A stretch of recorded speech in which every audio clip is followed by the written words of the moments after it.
Hello students, this is the second lectures of kinetic theory of gases and radiations. The next point is interpretation of temperature in kinetic theory. The word interpretation is simply explain the term temperatures in kinetic theory, or simply what is the relation between temperature and kinetic theory, that is what is the relation between T and E. So that derivations we have to see. Before that, we already see in the last lecture what is the equation of pressure. That equations of pressure is 1 by 3 and divided by volume into mv square, mv bar square. This is a v, this v for the speed, this v is for the volume of gas. Okay, so multiply p with here, so we get pv is equal to, multiply 2 and divide 2 by same equation, so it's a 2 by 3 and divide that term 1 by 2 mv square. I'm writing these equations like this way because we know the kinetic energy formula is half mv square. Okay, so therefore if suppose the kinetic energy, that is a total kinetic energy or total energy E is equal to half mv square, if we multiply with n, then we get the total energy E. Okay, so put this value of E is here, so we get PV is equal to 2 by 3E. Clear? But we know that ideal equations, that is a PV is equal to nRT, or another is if we put the value of R, that is a Boltzmann constant, in terms of that PV is equal to NKBT. So PV is equal to NKBT, and we have to find out the relation between E and T. We get that relations, that is E is equal to 3 by 2 and kBT.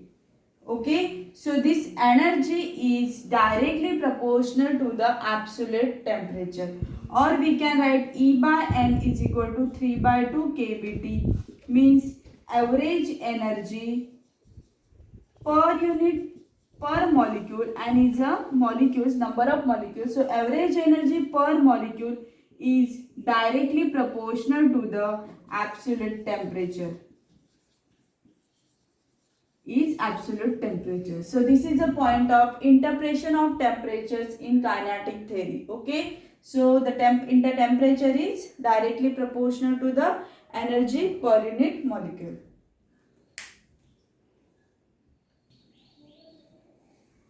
So the next point is law of equipartitions of energy. Suppose one molecule is there, its kinetic energy is not only, it's only one component, that is a half mv square, it's a kinetic energy, but the velocity component is either x direction, y directions or z directions. So we can write the one molecules have kinetic energies half mvx square plus half mvy square plus half mvz square.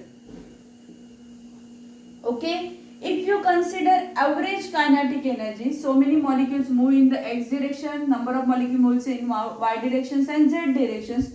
So average kinetic energy, symbol of the average kinetic energy is like this bracket. This bracket shows the average kinetic energy is half mvx square component, that is x component, half mvy square plus half mvz square. Okay, so this is the average kinetic energy, but we know the energy formula is energy is equal to, yes, 3 by 2 kBT. Okay, so if there is a 3 degree of freedom or 3 Cartesian system, then energy is distributed equally to each coordinate system. For x it's a half, y for the half kBT, and the z for the half kBT. So total if you add it, it will be get 3 by 2 kBT. So here half mvx square is equal to half mvy square, that is average, is equal to half mvz square, is nothing but the half kBT. If If we add, you will get the total kinetic energy 3/2 kBT. This is a law of equipartitions of energy, that is energy get distributed over each and every degree of freedom, each and every translation energy. So law of equipartition energy for the gas is, whenever there is a thermal equilibrium at temperature T, the average energy for molecule associated with each quadratic equation is half kBT.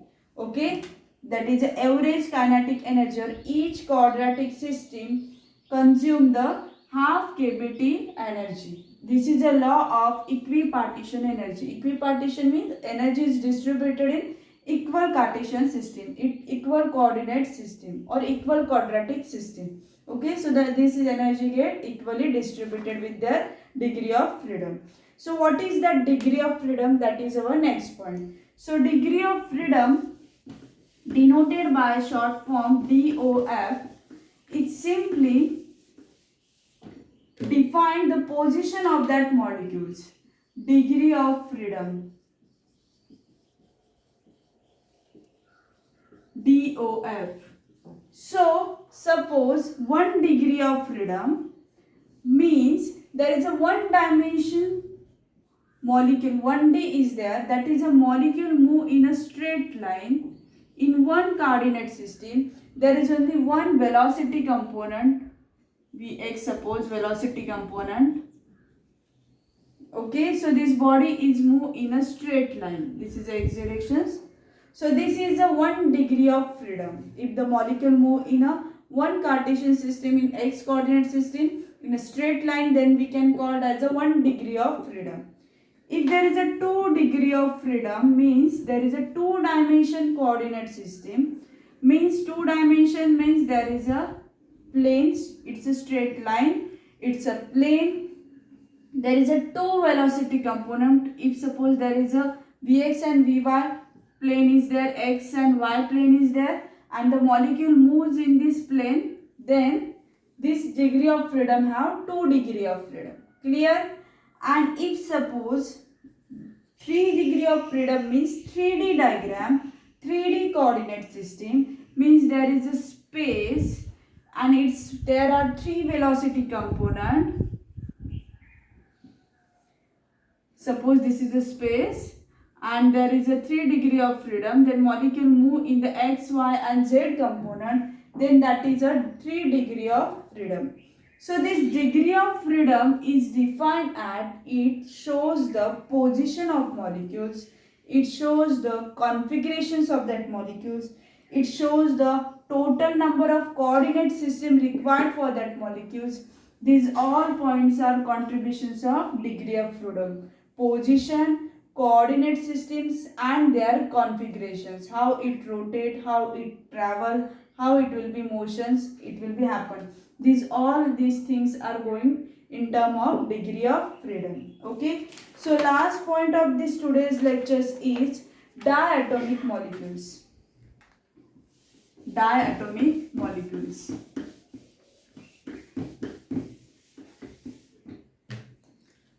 Before going to start, there is a, what is a monoatomic molecule? Diatomic molecules.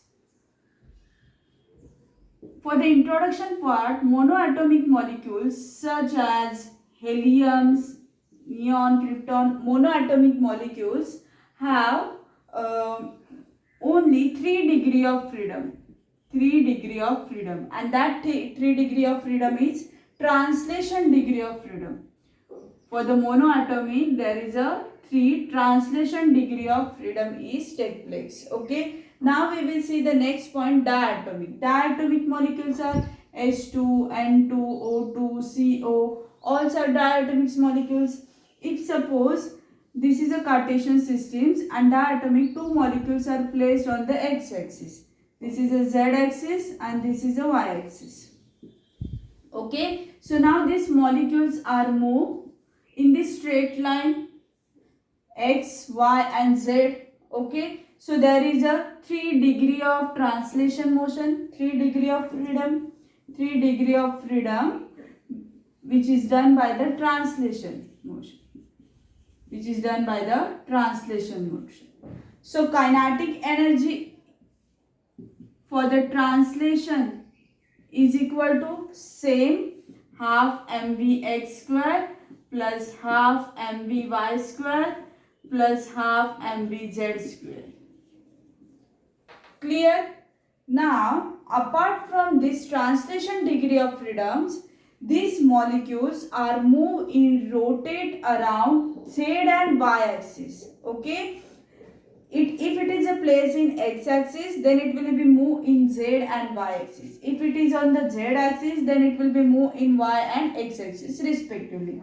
So apart from this, there is again 2 degree of freedom, that is a rotational degree of freedom, rotational motions, and hence the kinetic energy of rotational is, suppose Iy is a moment of inertia around the y axis, if it is a move in this, and omega y is a angular speed, same like Iz is a moment of inertia of z axis and omega z is a angular speed around that z axis.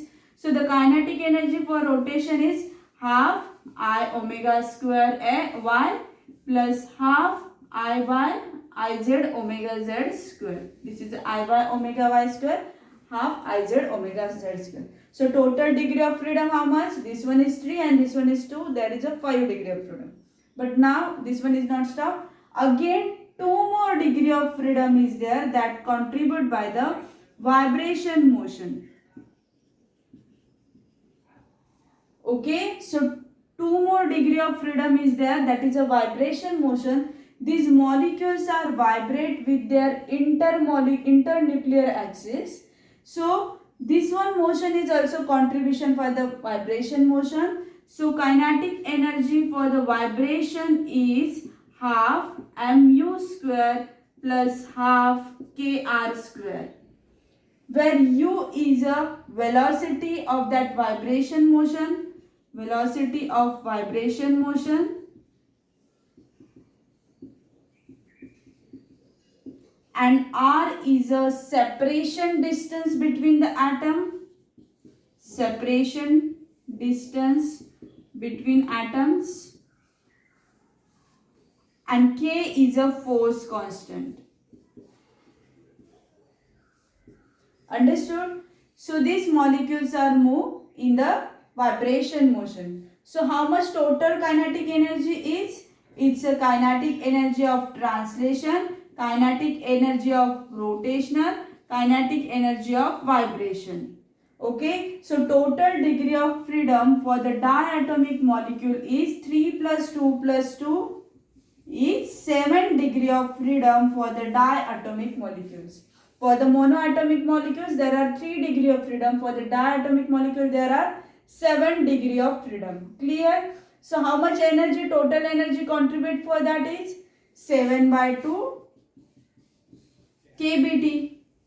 If there is a 3, then 3 by 2 kBT degree of freedom. If there is a 5 degree of freedom, then it's a 5 by 2 kBT of kBT. Now in this case, for the diatomic molecules, there are 7 degree of freedom. So it's the energy total average energy is 7 by 2 kBT.